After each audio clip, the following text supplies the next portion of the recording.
Baik, kita lanjutkan lagi sekarang tentang etiologi shock kardiogenik.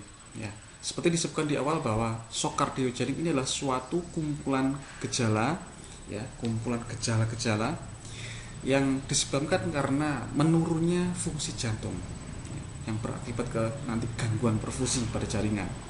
Nah, apa sih yang menyebabkan dari penurunannya fungsi jantung itu? Ya, di sini kita sampaikan ada beberapa penyebab. Di antaranya adalah ada infark miokard, kontusio jantung, disritmia, ada trauma tembus dan temporal jantung. Kita bahas satu persatu. Nah, yang pertama adalah infark miokard. Apa sih infark miokard? Ya, ini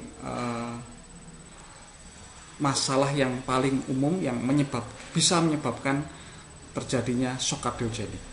Ya, disebutkan bahwa shock infark miokard yang terjadi pada lokasi ventricle, ya, ingat lagi ya, ventricle itu ada di bagian bawah jantung, ruangan bawah jantung. Atas ada atrium kanan, atrium kiri, ventricle kanan, ventricle kiri. Nah, ketika terjadi infark miokard yang lokasinya pada ventricle, khususnya ventricle kiri, dan ini bisa menyebabkan gangguan yang luar biasa terkait dengan proses fungsi jantung. Ingat, karena ventricle kiri itu tugasnya adalah memompa darah ke seluruh tubuh, ya, bahkan darah ke seluruh tubuh, darah yang kaya oksigen. Apabila ini terjadi masalah nih, maka tentu berakibat fatal terhadap fungsi jantung itu. Nah, infark miokard ini kita lihat di gambar ini, lihat saudara. Ini biasanya disebabkan karena terjadinya gangguan aliran darah, adanya sumbatan. Ya, sumbatan itu bisa terjadi karena adanya trombus, ada penyempitan pembuluh darah, ada lemak-lemak, bisa begitu. Nah, dan kita lihat seperti ini nih, ketika jantung itu selain dia memompakan ke seluruh tubuh untuk memenuhi darah dan oksigen dan nutrisi ke seluruh tubuh, tapi sebetulnya si jantung juga perlu darah, jantung perlu oksigen, dan jantung perlu nutrisi. Ya, ketika terjadi sumbatan pada pembuluh darahnya, misalkan ini pada titik ini, maka bagian bawahnya sel-selnya akan terganggu, dia nggak dapat oksigen, sel-selnya bisa mengalami kematian. Ya, nah kondisi ini yang sangat berbahaya. Kemudian yang berikutnya adalah kontusi jantung. Nah, kontusio itu adalah memar, ya, bisa karena trauma, ya, karena kecelakaan, benturan, sehingga menyebabkan lebam pada jantung itu. Lanjut lagi ke disritmia. Apa itu disritmia?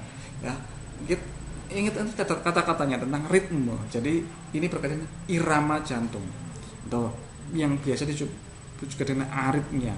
Tidak ritme, tidak irama yang normal, gitu.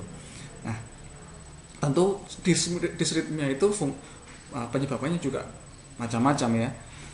Ya, tapi kita harus tahu secara umum ini loh penyebabnya. Lagi terkait dengan trauma tembus, ya. Mungkin karena karena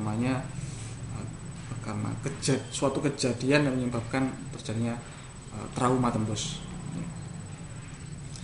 Kemudian adanya tamponade jantung, ya, tamponade jantung.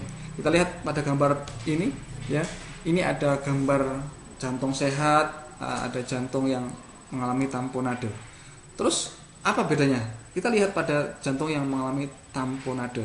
Ini di jantung itu ada selaput yang melindungi si jantung itu. Nah, ketika terjadi suatu trauma, kemudian trauma itu menyebabkan perdarahan, dan perdarahan bisa mengelilingi di sini, perdarahannya di luar, sehingga kalau terjadi ada cairan di luar, jantungnya itu mau memompa juga akan kesulitan, ya, dia nggak bisa maksimal dalam memompa. Dampaknya jika akhirnya memompa nggak maksimal, terjadi shock. Oke, itu saudara yang kita disampaikan terkait dengan etiologi pada shock kardiogenik.